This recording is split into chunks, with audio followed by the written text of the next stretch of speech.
નમસ્કાર દોસ્તો, નવી ભરતીની અપડેટ ફાઇનલી આવી ગઈ છે। ગુજરાત જાહેર સેવા આયોગની અંદર વધુ એક વિભાગમાં ભરતીની જાહેરાત અપલોડ થઈ ગઈ છે।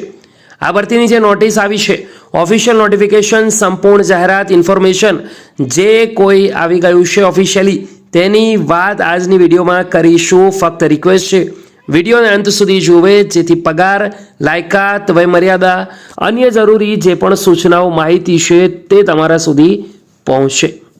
દોસ્તો, સમયનો વેસ્ટ ન કરતા આગળ વાત કરીએ તો આજની ભરતી ગુજરાત જાહેર સેવા આયોગની રહેશે। ગુજરાત જાહેર સેવા આયોગ તરફથી સ્ક્રીન પર અવેલેબલ છે તે પ્રમાણે દોસ્તો સ્ક્રીન પર નોટિફિકેશનમાં સંપૂર્ણ જાણકારી દેખાઈ રહી છે।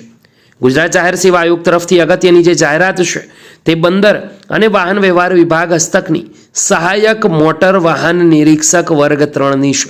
આ ભરતી કુલ 153 જગ્યાઓ ઉપર આવી છે। ભરતી કરવા માટે આયોગ દ્વારા 15 ઓક્ટોબર 2024 રોજ જાહેરાત ક્રમાંક 52 પ્રસિદ્ધ કરવામાં આવેલ। હવે બંદર અને વાહન વ્યવહાર વિભાગના 11/12/2024ના પત્રથી આ સમગ્રના માંગણી પત્રકમાં સુધારો કરવાની મળેલ દરખાસ્ત અન્વયે સહાયક મોટર વાહન નિરીક્ષક વર્ગ 3ની કુલ 153 જગ્યાઓ નીચે કોષ્ટકમાં દર્શાવ્યા મુજબની છે, જેને ઉમેદવારોએ ખાસ નોંધ લેવાની છે।